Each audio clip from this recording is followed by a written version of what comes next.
Puji syukur kehadirat Allah SWT, Tuhan yang Maha Kuasa, pada siang hari ini kita bisa berkumpul untuk melaksanakan aksi nyata diseminasi budaya positif di SMP Negeri 1 Sanata Utara yang nanti akan disampaikan oleh Ibu Vivi Wijayanti SPD, CGP Angkatan 11. Marilah acara ini kita buka dengan membaca basmalah bersama-sama. Bismillahirrahmanirrahim.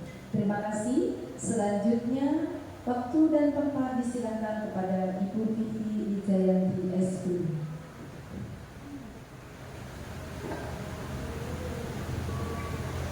Ya, terima kasih banyak kepada Ibu Sriwaningsih sebagai moderator pada sore hari ini, dan terima kasih banyak untuk kepada ibu-ibu yang luar biasa. Terima kasih sudah menyempatkan waktu untuk dalam diseminasi budaya positif di SMP 1 Sanata Utara. Tentunya tidak lupa saya mengucapkan banyak terima kasih tentunya kepada Ibu Kepala Sekolah, Ibu Yeti Arika Despiana, yang sangat mendukung CGP-nya di SMP 1, sehingga kegiatan-kegiatan yang dilakukan boleh terlaksana dengan baik.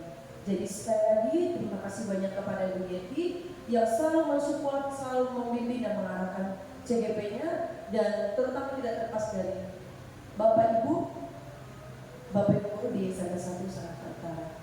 Baik, di sini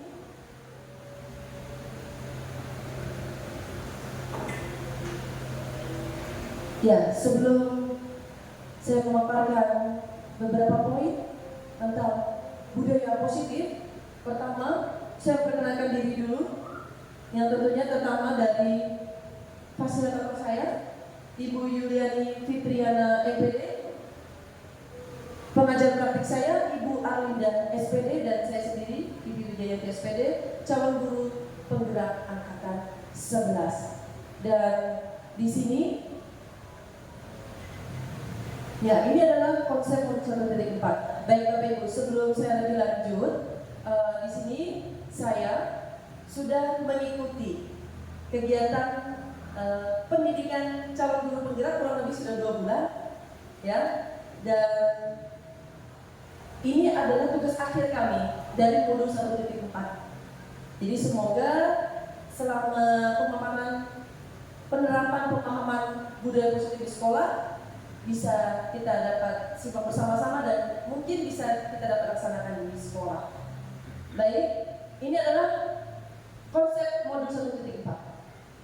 Teori kontrol pembelajaran paradigma baru, disiplin positif, motivasi intrinsik, keyakinan kelas, kebutuhan dasar manusia, posisi kontrol, segitiga restitusi. Dan sebelum masuk ke materi, kita simak bersama dulu video.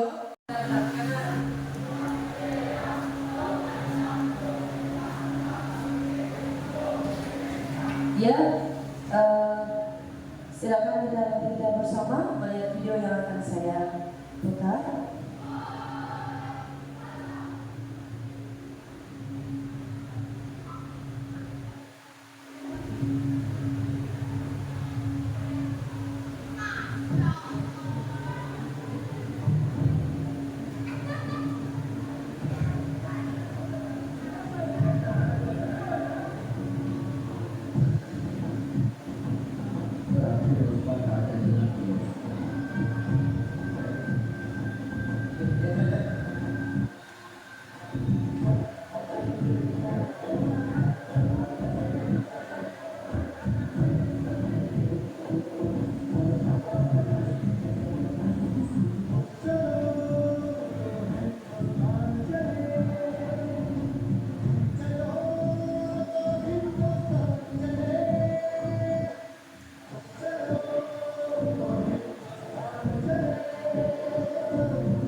Ya, baik. Jadi kita sudah menyaksikan bersama video yang sudah kita tonton bersama. Ada Bapak Ibu, Ibu-ibu yang hari ini yang hebat luar biasa pada sore ini. Ada yang mungkin bisa menyimpulkan dari video yang sudah ditonton dan disimak bersama.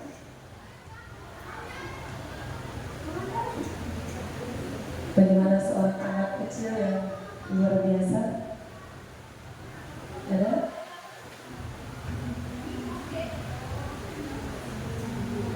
Ya. Mari Bu Sri.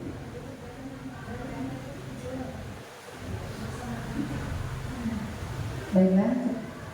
Terima kasih Bu Vivi. Beri aplaus dulu untuk Bu Vivi. Ya, videonya sangat luar biasa sekali. Dan ini menginspirasi kita bahwa kita itu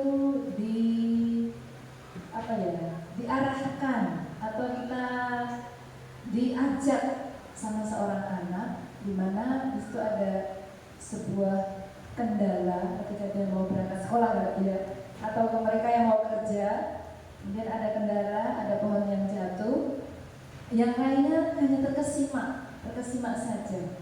Tetapi si kecil ini langsung melepaskan tasnya dan kemudian dia punya dorongan yang sangat kuat untuk mencari solusi bagaimana caranya supaya pohon itu yang tumbang itu bisa disingkirkan.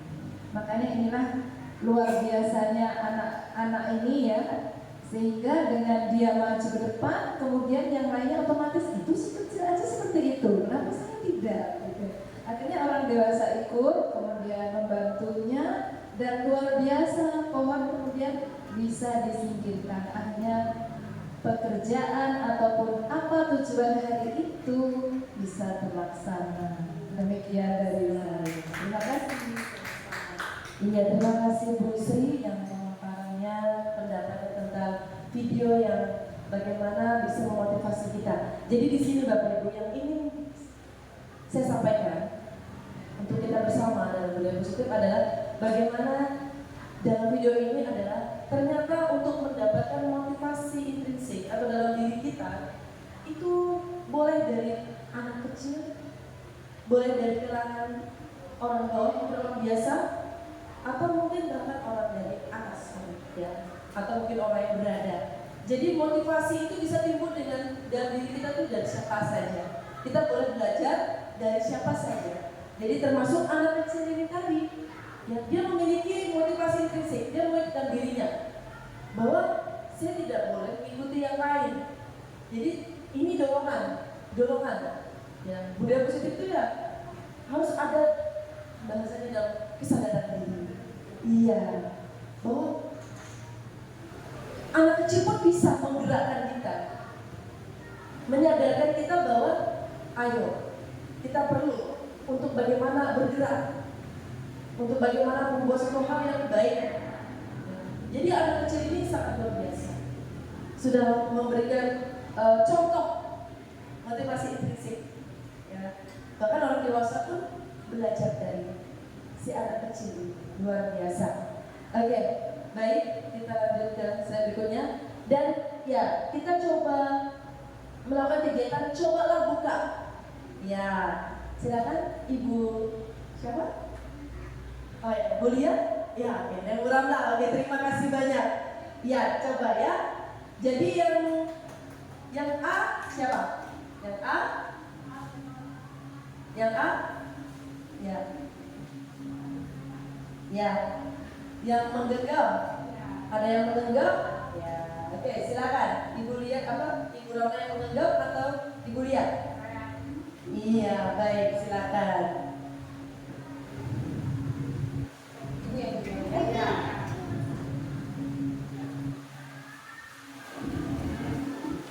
Oh, udah.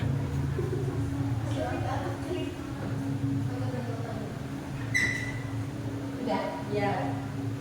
Berarti benar ya.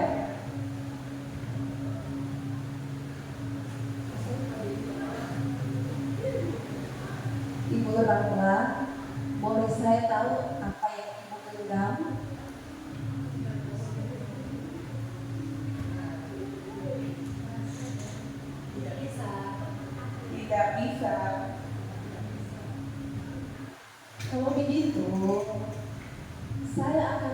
sesuatu agar Ibu Ramla bisa memperlihatkan apa yang Ibu Ramla lakukan. Saya tawarkan bagaimana kalau saya kasih iPhone 16 Pro Max supaya Bu Ramla bisa memperlihatkan apa yang Ibu Ramla lakukan itu. Bagaimana? Masih tidak bisa. Kalau begitu saya tawarkan sebuah rumah berlantai 2. Gimana? Masih tidak bisa sudah iPhone 16 Pro Max dengan rumah lantai 2. Kalau begitu saya akan tawarkan uang 1 M. Gimana? Masih tidak bisa. Aduh, sangat sulit saya menawarkan sudah iPhone, rumah, dan uang. Lalu harus bagaimana lagi? Masih tidak bisa. Pokoknya apa yang saya genggam ini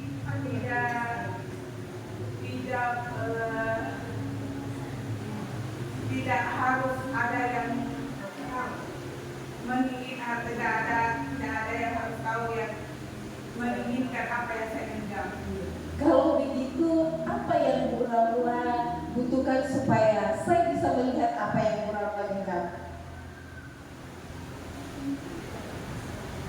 Tetap tidak bisa. Waduh, gimana kalau gitu? Bu Ramla tidak mau semua apa yang saya tawarkan, jadi saya harus menyerah. Oke, baik, terima kasih. Luar biasa. Ya, terima kasih Ibu Lia dan Bu Ramla. Ya, jadi dari Bukala coba ini adalah bagaimana si A tadi ya, si A yang menggenggam tadi ya. Ya, baik. Bagaimana si A menggenggam, menggenggam ataupun mungkin yang B sebaliknya, ya. Dan berusaha bagaimana supaya tadi yang menggenggam tadi mau membuka, tapi ternyata walaupun ditawarkan ya berbagai tawaran yang luar biasa dari iPhone, tanah, rumah, ya hanya Ramla dan Tuhan yang tahu apa yang ada di genggamannya Bu Ramla. Ya, begitupun mungkin sebaliknya, ya. Jika mungkin yang tidak dimulia yang menggenggam, ya. Oke, baik. Ya, jadi yang memegang kontrol tadi siapa? Bu Ramla. Iya, si A. Jadi begitu juga di dalam kelas berarti. Jadi yang memegang kontrol itu adalah diri kita sebagai pendidik, ya. Ya, baik. Nah, ini adalah teori kontrol menurut Dr. William Glasser. Ya, selanjutnya psikiater dari pendidik Glasser dalam kontrol teori yang kemudian hari berkembang dan dinamakan choice story, meluruskan beberapa miskonsepsi tentang makna kontrol. Iya. Ya, jadi 1. Guru mengontrol murid. 2. Guru bahwa semua penguatan positif, efektif, dan bermanfaat. 3. Bahwa kritik dan membuat orang merasa bersalah dapat menguatkan karakter. 4. Bahwa orang dewasa memiliki hak untuk memaksa. Jadi terkadang dalam kontrol ini bahwa kita merasa bahwa kita yang punya hak atas anak. Kita yang istilahnya mengendalikan anak. Jadi anak itu harus dengarkan kita. Ya. Apapun yang kita mau, anak harus ikuti. Atau apa yang kita perbuat, apa yang kita melakukan tindakan, apapun yang kita buat, anak-anak harus mengikuti. Dan kita anggap itu sudah benar. Ya, contohnya misalnya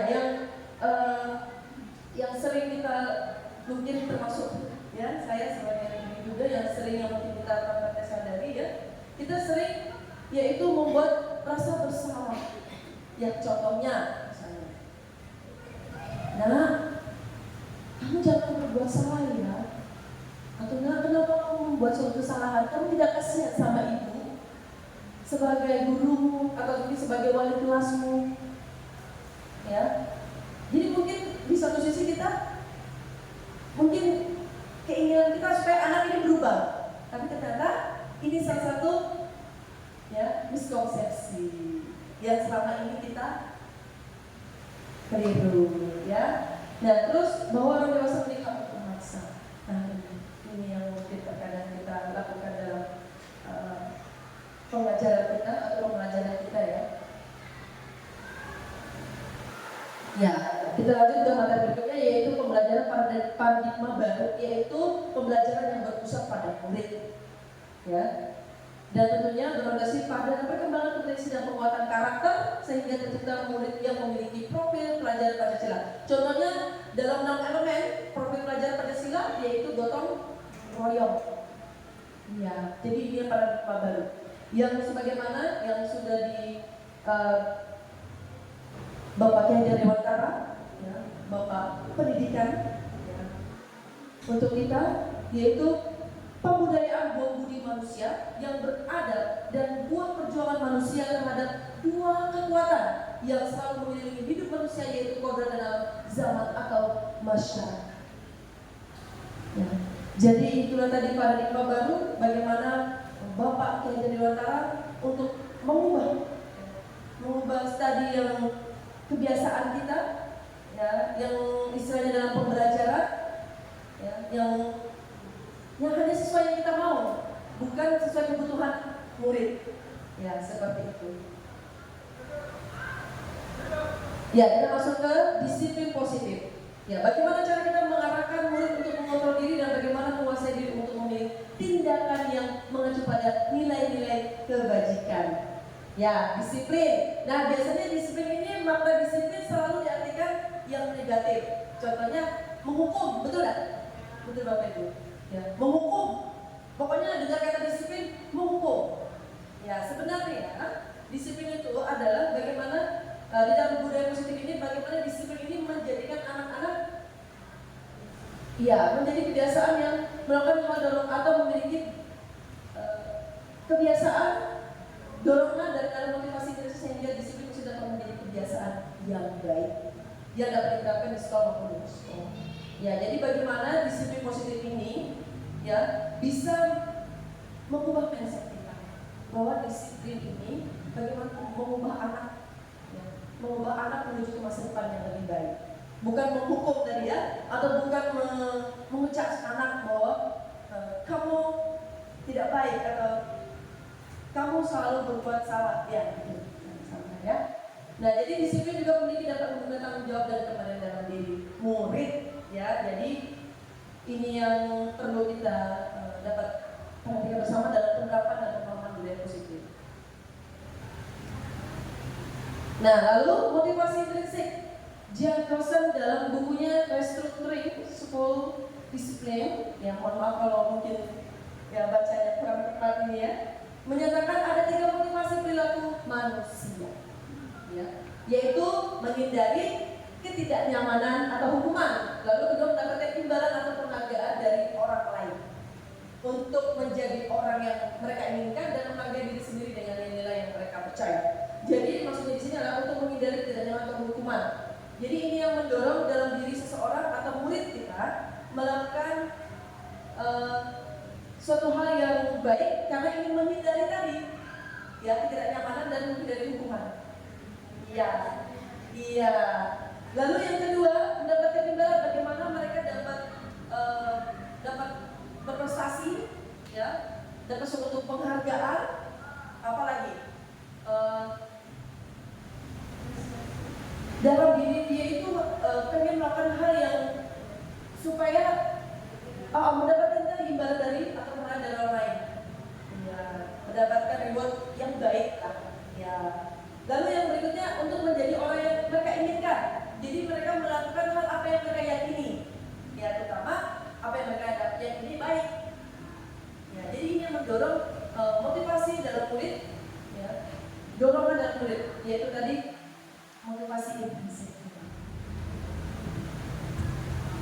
Ya, kita masuk ke materi berikutnya, keyakinan kelas. Ya, tentunya Bapak Ibu sudah memiliki keyakinan kelas di kelasnya masing-masing, ya. Jadi keyakinan kelas ini adalah nilai-nilai keselamatan atau kesehatan. Inilah yang kita sebut sebagai suatu keyakinan, ya, yaitu nilai-nilai kebajikan universal yang disepakati secara tersirat dan tersurat lepas dari latar belakang suku, negara, bahasa, maupun agama. Ya. Mengapa keyakinan perlu dibuat? Karena dengan adanya keyakinan kelas, murid akan termotivasi dari dirinya sendiri untuk menjalani keyakinan tersebut, sehingga terciptanya budaya positif di sekolah. Ya, tadi yang langsung ini kita dimotivasi intrinsik tadi, motivasi atau dorongan dari dalam dirinya. Ya, jadi setelah keyakinan kelas ya telah ada atau telah dibuat, jadi inilah mendorong mereka tadi supaya hal atau ini yang dicapai dalam kelas atau dalam sekolah itu terwujud. Nah, pembentukan keyakinan kelas, satu, pasti memberikan kesempatan kepada murid. Dua, berdiskusi bersama. Ya, ini menurut saya. Nah, lalu mengambil kesimpulan dari ide murid, membuat ide menjadi sebuah kesepakatan kelas. Nah, lalu membuat kesepakatan kelas dan bentuk poster, ya, menandatangani kesepakatan yang sudah dibuat, lalu memajang di ruang kelas. Ya. Lalu membiasakan menerapkan keyakinan kelas dengan menumbuhkan disiplin pada murid. Nah, 9 merefleksikan. Jadi keyakinan kelas ini dapat tidak ini ya, tidak apa namanya, tidak permanen, dapat dibaharui atau dapat diubah sesuai dengan kebutuhan kelas, sesuai dengan apa yang mungkin perlu lagi dibutuhkan di kelasnya, apa yang mungkin perlu dibenahi, seperti itu. Oke, nah kita masuk ke sesi pertanyaan. 1, iya. Oke, silakan Bapak Ibu. Baik, silakan. Bapak Ibu ingin bertanya? Iya, oke, baik.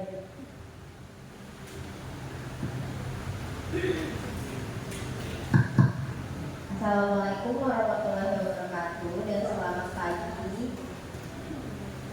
Sebelumnya terima kasih kepada Bu Vicky untuk pemaparannya. Di sini saya ingin bertanya Ibu, apakah ada perbedaan dari keyakinan kelas dan sebuah peraturan? Ya, baik. Terima kasih Ibu Dinda ya, yang luar biasa pertanyaannya. Oke, baik. Nah, keyakinan kelas ya adalah suatu kesehatan. Jadi, dalam keyakinan kelas adalah suatu hal yang sudah disepakati. Ya, jadi itu kalau itu keyakinan kelas. Nah, kalau peraturan adalah kita sendiri yang membuat.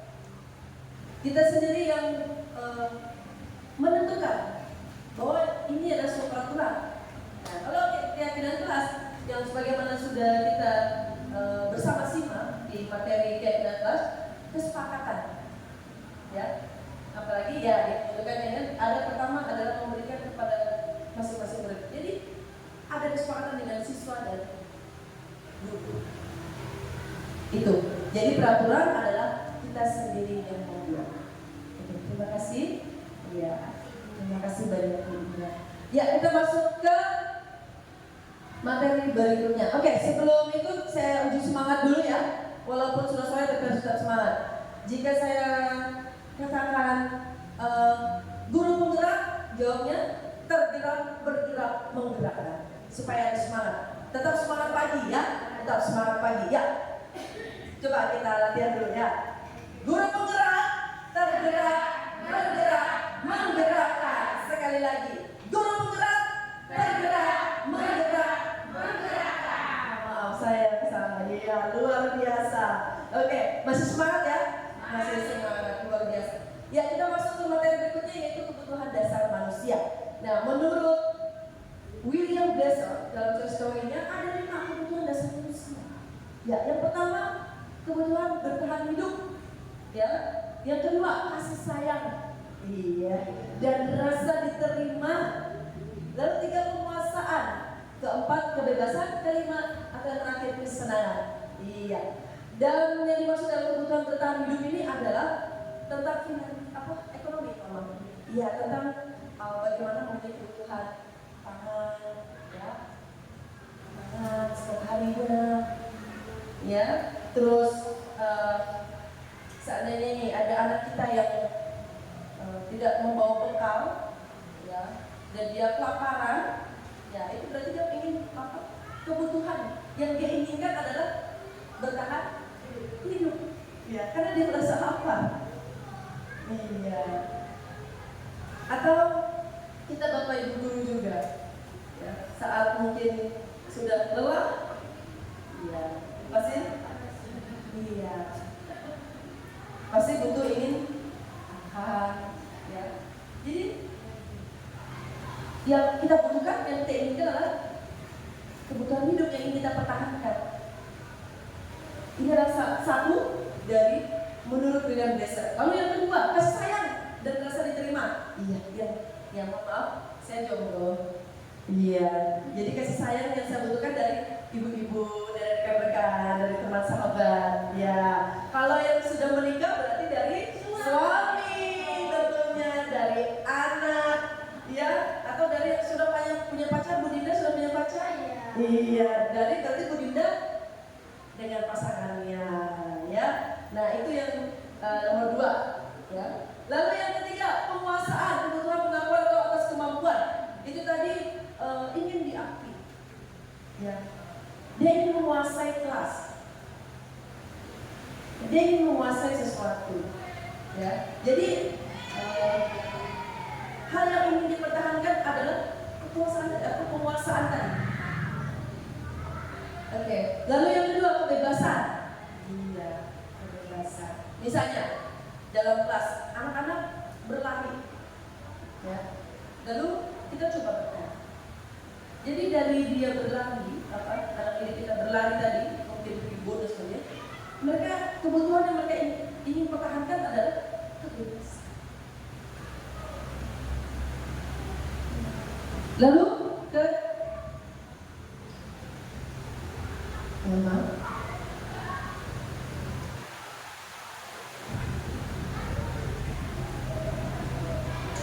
ya. Lalu yang kedua, kesenangan.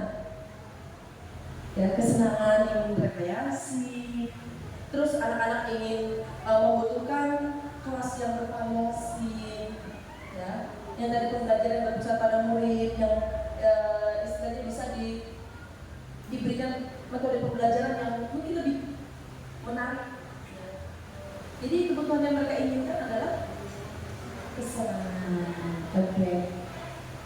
Lalu berikutnya, nah pertanyaan pengantin. Ya, ini Tisa dan Hana dipanggil masuk ke ruangan Ibu Dewi, Kepala Sekolah SMA Makmur.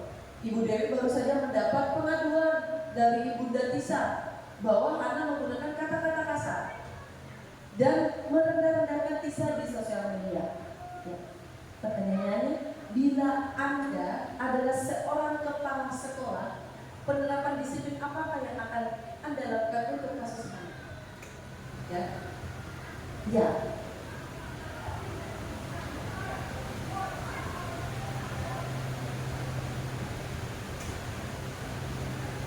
Ya, ini ada jawabannya.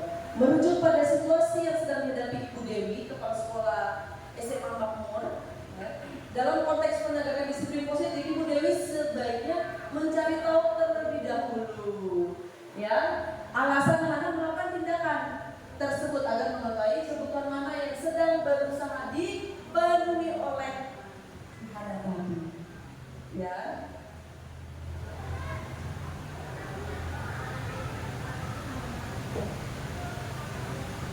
Iya, jadi kita masuk ke materi posisi kontrol. Tadi sudah pertanyaan pemantik ya Bapak Ibu.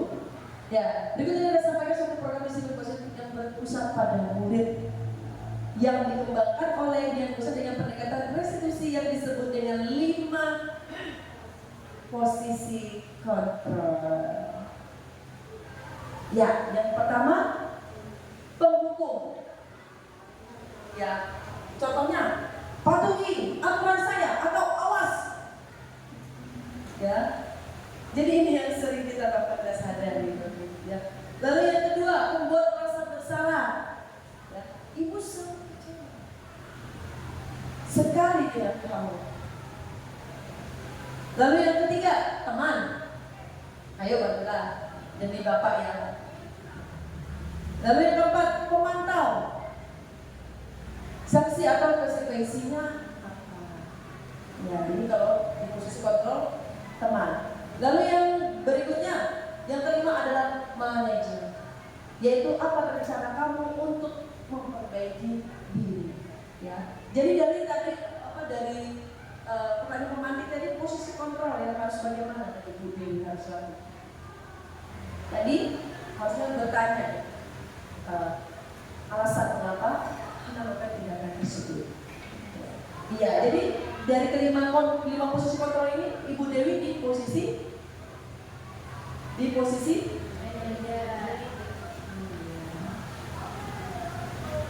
jadi tidak langsung menghukum atau tidak langsung membuat si anak langsung merasa bersalah.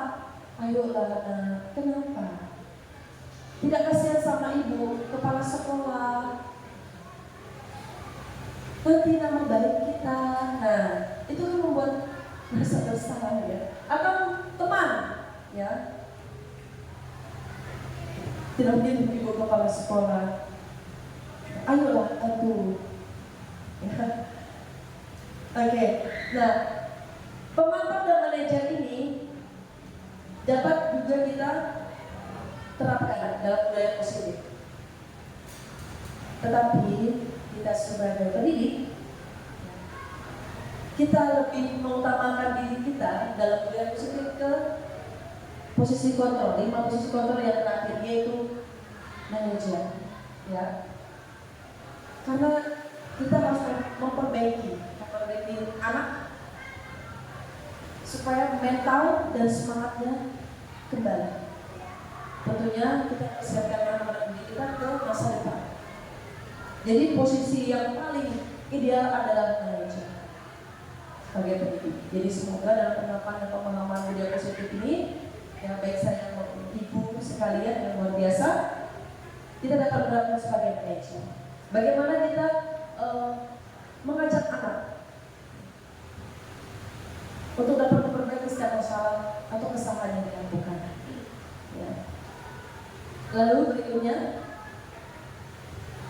ya, restitusi segitiga. Restitusi ini adalah proses menciptakan kondisi bagi murid untuk memperbaiki kesalahan mereka sehingga mereka bisa kembali ke kelompoknya. Jadi ini tadi yang posisi 5 posisi kontrol yang terakhir yaitu manajer. Ya. Bagaimana posisi kita sebagai pendidik dapat menciptakan tadi kondisi bagi murid supaya dapat memperbaiki kesalahan. Dan inilah segitiga restitusi. Langkah-langkahnya, ya. Pertama, menstabilkan identitas anak yang gagal. Bagaimana kita bisa memberikan hal yang baik bagi mereka tanpa menghukum atau membuat mereka merasa bersalah. Lalu validasi tindakan yang salah. Bagaimana kita menanyakan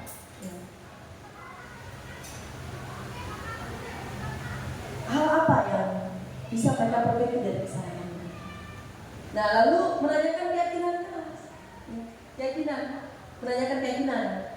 Salah satunya adalah bagaimana menanyakan keyakinan tes yang mereka sudah yakini, yang mereka sudah sepakati, agar motivasi intrinsik tadi, ya, boleh mereka laksanakan. Lalu yang berikutnya, ya ini contohnya. Jadi tadi menstabilkan identitas pertama, ya, hal yang bisa kita ucapkan adalah berbesar itu tidak apa-apa. Lalu yang kedua, tidak ada manusia yang sempurna. Lalu yang ketiga, saya juga pernah melakukan kesalahan seperti itu. Ya, ini akan dapat memperbaiki kegagalan anak. Anak yang sudah gagal, kita bisa menerapkan kalimat seperti ini. Akan ada dalam diri mereka bahwa saya harus lebih baik lagi. Ya. Lalu yang kedua, validasi tindakan yang salah. Nah, ini kalimat. Padahal kamu bisa melakukan yang lebih buruk dari ini ya. Kamu pasti punya alasan mengapa melakukan hal itu. Jadi kita solusinya. Lalu yang ketiga, menanyakan keyakinan. Apa yang kita percaya sebagai kelas atau keluarga. Ya, jadi tadi keyakinan kelas yang sudah kita sepakati bersama. Lalu yang kedua, apa nilai-nilai umum yang telah kita sepakati. Ya. Jadi bagaimana kita sebagai pendidik terus memposisikan kita sebagai manajer, agar anak yang mungkin kita berpikir bahwa anak ini tidak bisa atau tidak dapat kita tolong atau mungkin tidak dapat kita perbaiki, tapi untuk bagi anak-anak kita, sebagaimana mereka adalah generasi bangsa,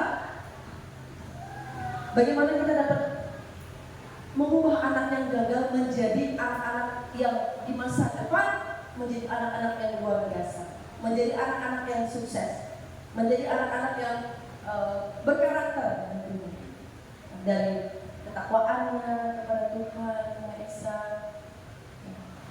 dari kemandiriannya. Pokoknya hal bagaimana anak itu bisa untuk lebih baik. Lalu berikutnya,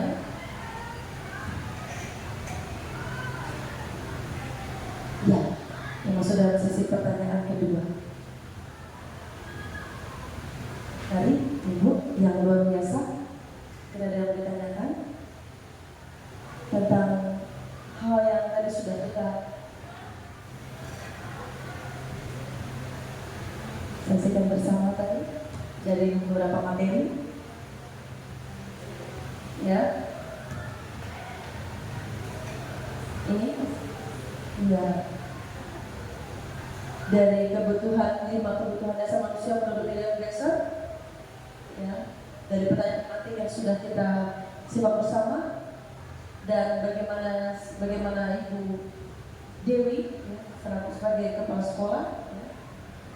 Lalu bagaimana posisi kontrol. Jadi posisi kontrol ini tujuannya kan yang tentunya berpusat pada murid.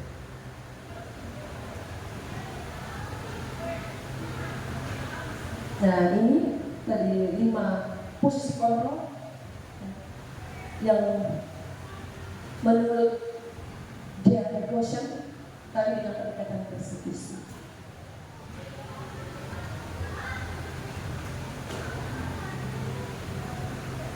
Ya, ini tadi restitusi yang dimana kita dapat menciptakan restitusi adalah proses menciptakan kondisi bagi murid untuk memperbaiki kesalahan mereka sehingga mereka bisa kembali ke kelompoknya. Ya.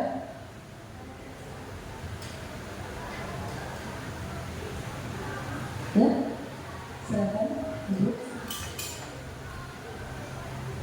Langsung. Bunda, Bu Santika. Ya. Nah.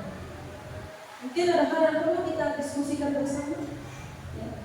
Dari sesi pertanyaan kedua, boleh? Nah, Ibu Masud. Iya.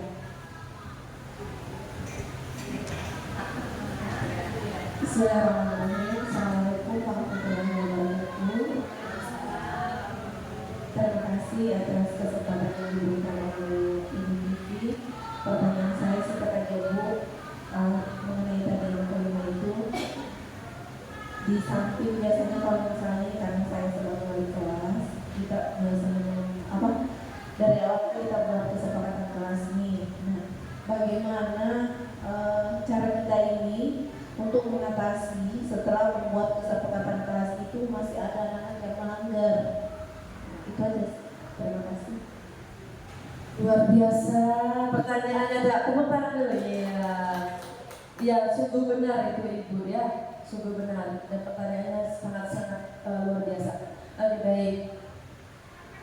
Kita sudah membuat kesepakatan kelas, ternyata masih saja yang melanggar, ya. Tapi sebagaimana yang dalam materi keyakinan kelas yang sudah kita bahas bersama, ya, yaitu merefleksikan kesepakatan kelas itu kembali. Ya, sebagaimana yang sudah tadi saya sampaikan bahwa keyakinan kelas ini tidak permanen.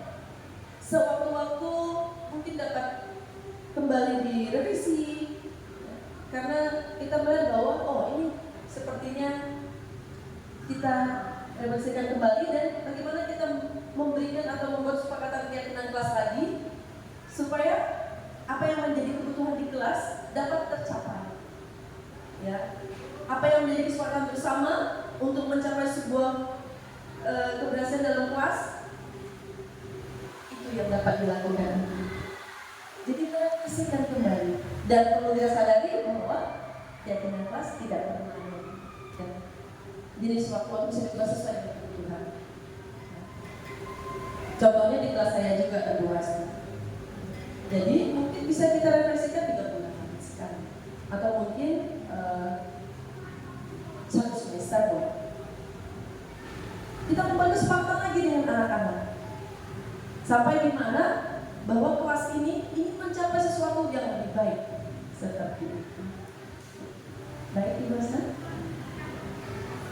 Sama-sama luar biasa pertanyaannya. Ya, kita masuk ke berikutnya. Ya, ini adalah dokumentasi saya di kelas saya. Ya. Membuat keyakinan kelas 7I. Ini lihat aktivitas anak-anak. Ya, saya membagikan post-it. Lalu yang pertama, saya membuat kesepakatan kelas dengan post-it berwarna biru sesuai dengan kesepakatan warna apa yang mau ditempel di bagian kesepakatan kelas. Ya, jadi dari kesepakatan kelas ini dipilah, memilah bersama dan mereka yang membacakannya. Ya, kalau ada mungkin yang sama, jadi bisa kita mencari lagi yang berbeda. Ya, memilah. Jadi yang pertama, bagaimana keadaan anak-anak kita bagi post-it. Yang kedua, bagaimana mereka turut dalam kesepakatan kelas memilih kesepakatan apa yang perlu atau ingin dicapai dalam kelas 7I. Nah, lalu bagaimana memilah bersama. Lalu yang berikutnya, ini dokumentasi di mana saya menulis tadi dari kesepakatan anak-anak ya, yang sudah mereka tulis ke keyakinan kelas.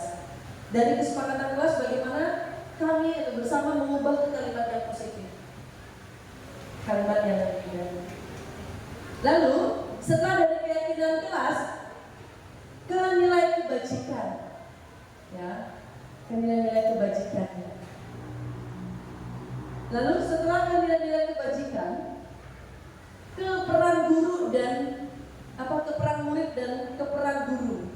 Nah, di sini juga anak-anak, ya, bagaimana mereka mengetahui peran mereka sebagai murid apa saja. Dan saya pun ikut, ya. Jadi saya pun menulis di bagian peran saya sebagai guru. Jadi di sini anak-anak sungguh luar biasa di kelas 7I. Nah, lalu setelah itu, ya, saya melakukan model T, ya, tak seperti dan tak tampak seperti. Seperti, ya, tak seperti dan tak tampak seperti. Lalu ke model Y. Ini akan melengkapi tadi dari keyakinan kelas tadi, kesepakatan yang kita mau buat. Nah, inilah hasil produknya. Ya, ini tadi dari keyakinan kelas, ya. Anak-anak menulis kelas yang bagaimana yang mereka inginkan supaya kelas 7 ini mendapat sebuah kesuksesan, keberhasilan dalam kelas. Nah, lalu ke keyakinan kelas, lalu ke nilai kebajikan, lalu mohon maaf di sini tadi tampak seperti, ya, dan tak tampak seperti. Lalu ke model Y, ya, terdengar, terlihat dan berperilaku, ya. Ya, ini adalah contoh video restitusi dan kebetulan pada saat itu, ya, ini namanya Ahmad, ya, silakan.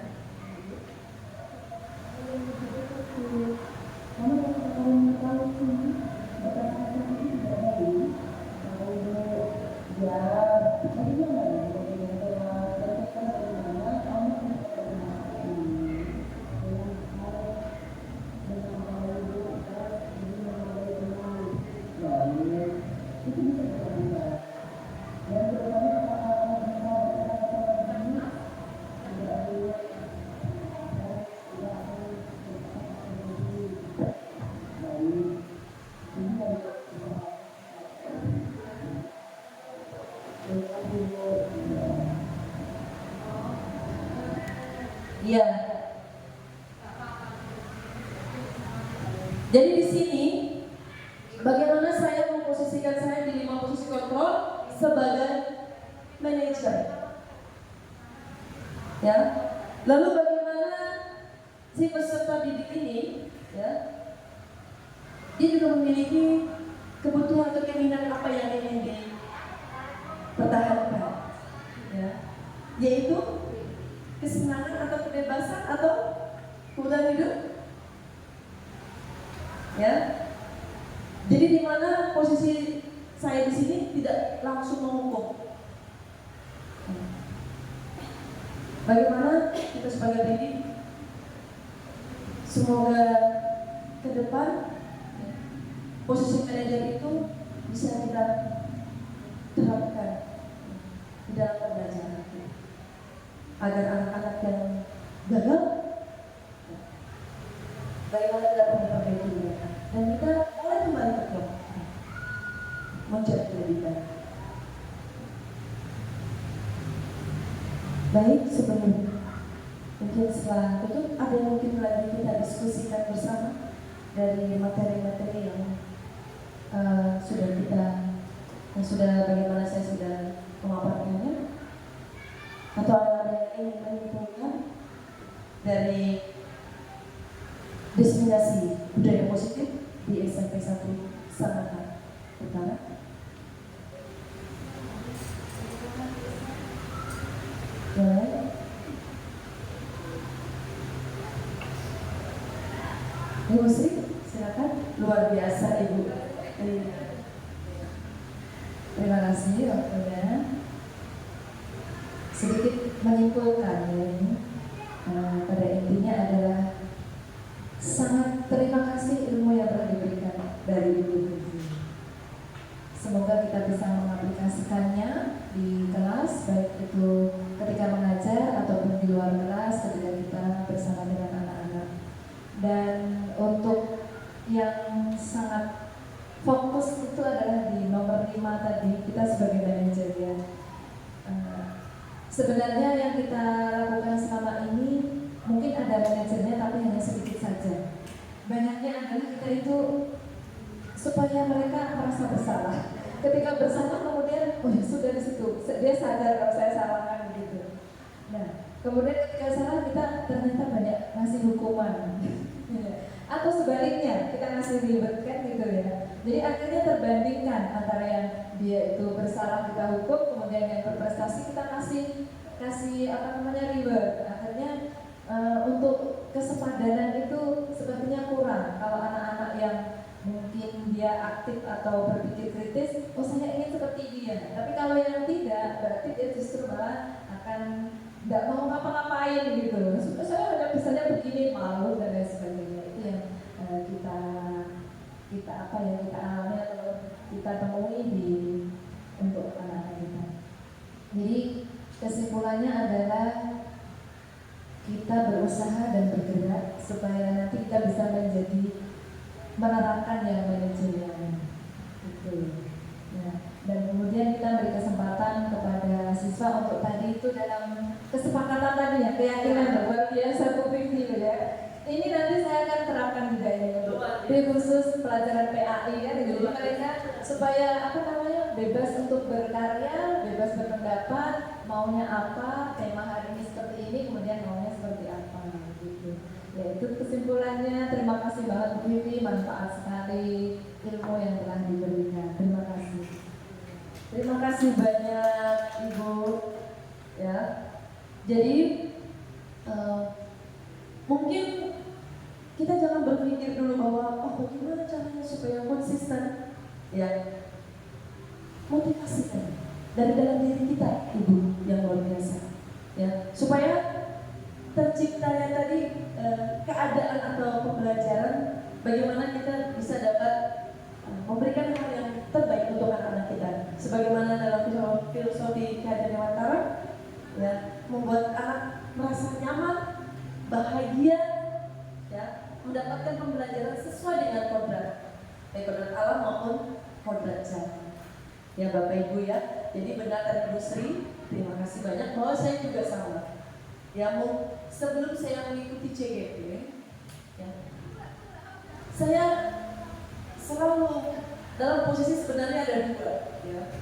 Menghukum dan membuat rasa bersalah. Ternyata setelah saya mengikuti pendidikan calon guru penggerak, di sini saya mulai tersadar, ya, tersadar. Lalu saya juga dapat pengalaman bahwa ternyata selama ini juga apa yang kita lakukan, ya, ternyata sudah memang hanya kita belum mengenal istilahnya saja, ya. Tetapi bagaimana kita untuk menanamkan terus pikiran-pikiran yang baik, itu tadi kita berusaha. Bagaimana kita menempati ini sebagai posisi manajer, ya. Karena anak-anak, ya, dan kita pun pasti pernah berbuat kesalahan, ya.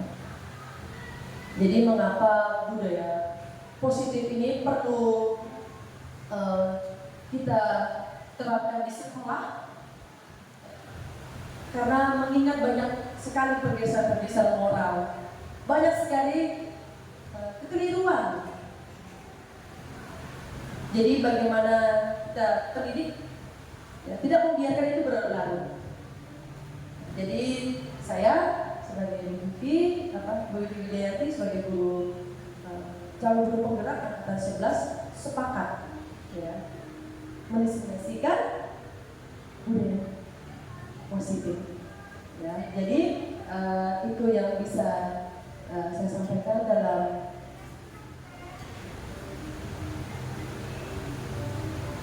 modul 1.4 dan bersama dengan Bu Nisa, Bu Eko, semoga kami di modul-modul berikutnya akan lebih baik, ya. Dan juga semoga penerapan dan pemahaman budaya positif ini kita segera memulai dari sekarang. Baik, terima kasih. Saya ucapkan banyak-banyak terima kasih kepada ibu guru yang hebat, dan terima kasih kepada ibu kepala sekolah, Ibu Arika Destiana SPD, yang terus mendukung CGP-nya, dan mohon maaf jika ada salah kata atau dalam penyampaian atau kekeliruan dalam penyampaian. Saya mohon maaf yang sebesar-besarnya.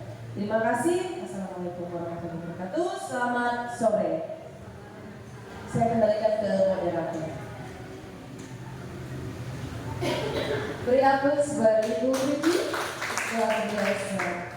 Baiklah Ibu semuanya, acara ini telah kita lalui dengan sukses dan lancar. Semoga bermanfaat. Marilah kita tutup dengan membaca hamdalah bersama-sama. Alhamdulillahirabbil alamin. Demikian dari kami. Terima kasih. Assalamualaikum warahmatullahi wabarakatuh.